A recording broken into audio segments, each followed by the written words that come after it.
Continuamos en esta cápsula, como mencionamos, vamos a seguir hablando de Durkheim y podemos seguir diciendo que en segundo y tercer punto merece una mayor aclaración, diciendo que los hechos sociales son exteriores al individuo, tienen una realidad objetiva, independiente de los individuos, porque su sustrato es la sociedad.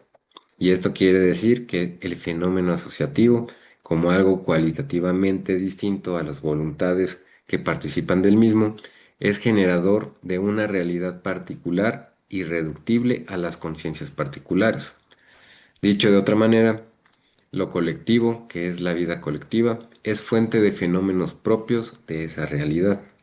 Y a su vez, el elemento coactivo, la posibilidad de sufrir algún tipo de sanción si nos apartamos de las formas instituidas socialmente de obrar, pensar o sentir, estaría dando cuenta de la primacía de la sociedad sobre los individuos, además de indicar a lo social como un determinante significativo de la conducta humana.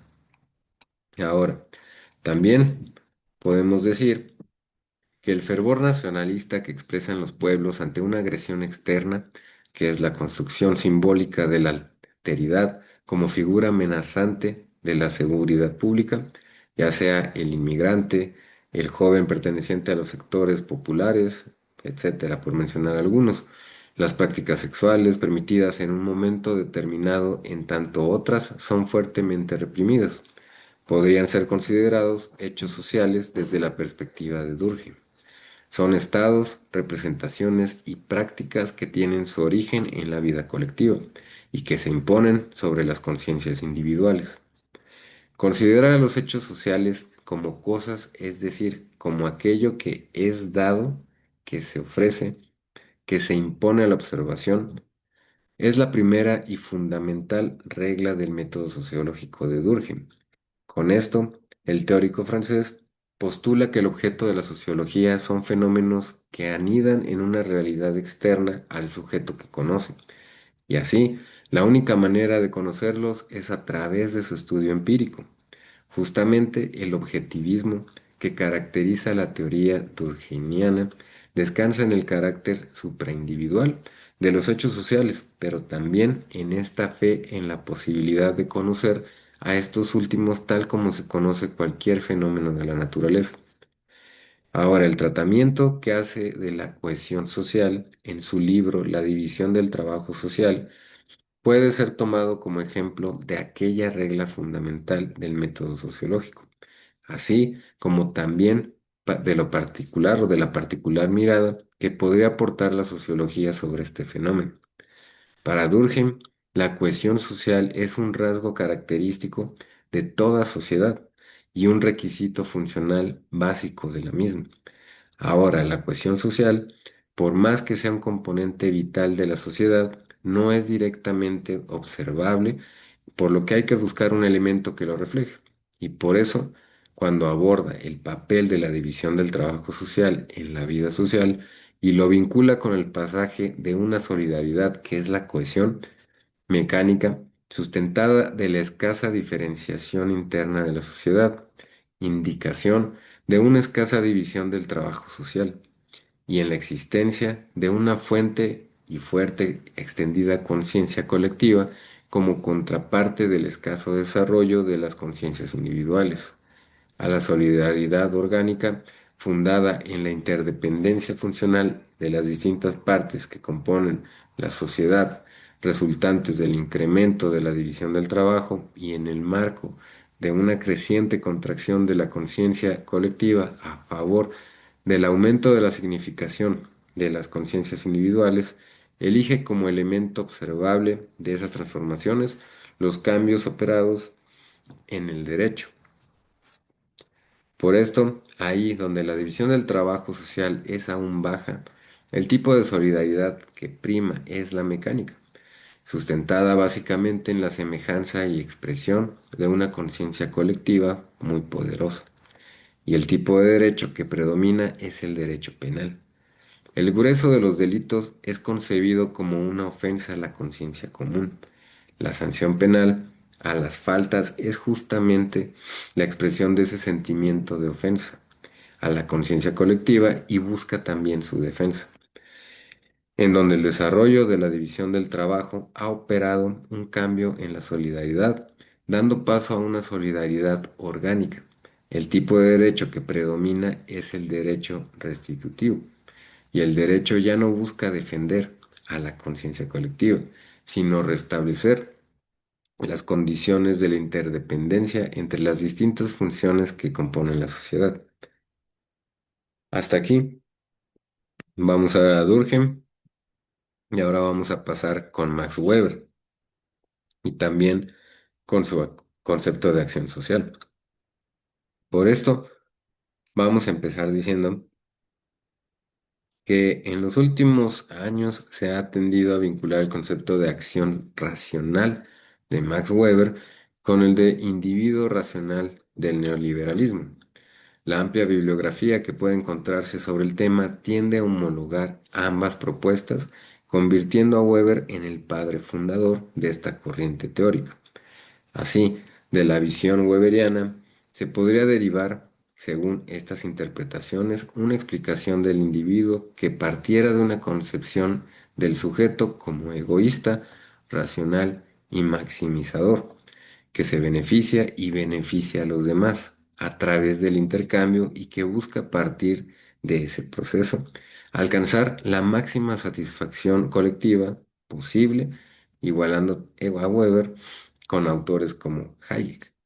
Y a propósito de esto, también podemos ver más sobre la propuesta weberiana sobre un marco de comparación con la del liberalismo. Ahora, no todo acto humano es obviamente una acción, de acuerdo con la definición que nos da Weber. Y Weber introduce aquí varias distinciones. Y en primer lugar, él nos dice que el individuo puede tener una conducta reactiva. Y esto es que puede reaccionar sin darle un sentido aumentado a esa reacción. En segundo lugar, y aún dándole sentido a su acción, puede estar orientada solo a la reacción de los objetos materiales. En tercer lugar, no todo contacto entre los hombres es una acción con sentido dirigida a la acción de los otros. Por último, la acción íntima puede no estar dirigida a la acción de otros.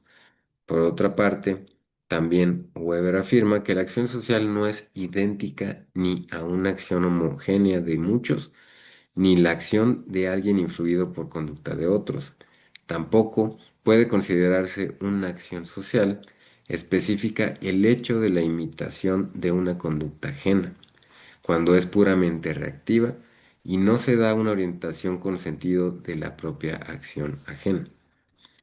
Ahora, también Weber afirma que una acción rigurosamente racional con arreglo a fines es una construcción típico ideal de la sociología, dado que la acción real se encuentra influida por irracionalidades de toda especie. Por eso también podemos recordar que para el liberalismo contemporáneo, el individuo racional, esto quiere decir que cualquier individuo, actúa siempre con arreglo a fines y esta es precisamente su condición de racionalidad. Y su acción no se encuentra definida en términos de tipos, sino que por lo contrario, el individuo actúa en todo momento con arreglo al cálculo costo-beneficio y para Weber, en cambio, la acción racional con arreglo a fines es solo una aproximación solo sociológica. También podemos decir que esto no implica que la sociología no pueda construir sus conceptos a partir de la clasificación de los posibles sentidos mentados como sí y la acción real transcurriera orientada conscientemente según su sentido. Pero a pesar de la reducción a tipos ideales, no se eliminan las diferencias entre la propuesta weberiana y la liberal. En efecto, respecto de la acción racional que para el liberalismo tiñe de todos los actos humanos, tenemos los siguientes recortes. Tenemos a que no todo acto es una acción social y no toda acción social es racional. Ahora también, el individuo puede dirigir su acción en virtud de diversas órdenes contradictorios entre sí, incluso en una misma acción. Y esto depende de la legitimidad atribuida por el individuo a las órdenes respecto de los cuales orientan su acción y la cual también puede fundarse en de manera puramente íntima y también se divide en puramente afectiva. También tenemos que se puede dividir o se puede fundar en lo racional con arreglo a valores y también podemos decir que por la expectativa de determinadas consecuencias externas y esto es por una situación de intereses. Ahora, respecto de la orientación hacia un orden legítimo, que North, con gran agudeza, introduce una crítica al pensamiento liberal, nos dice North que la satisfacción de los fines perseguidos por el individuo a través de la acción no logra explicarse si no se apela a la estructura de la organización política y económica de la sociedad, dado que estas las que determinan las formas de cooperación y competencia, al tiempo que especifican las formas de cooperación y competencia, especifican las formas por las que hay que respetar las reglas necesarias para tales fines. Y esto puede ser para cooperación y competencia. Ahora, hasta aquí, bueno, vamos a seguir diciendo un poco más de Max Weber. Vamos a concluir nada más que en el marco de las reglas que acabamos de mencionar, las que despliegan un papel primordial son los derechos de propiedad.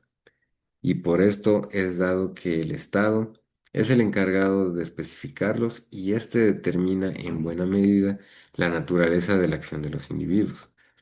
Aspecto este totalmente olvidado por los teóricos liberales, y esto genera, según North, uno de los problemas centrales de la explicación liberal.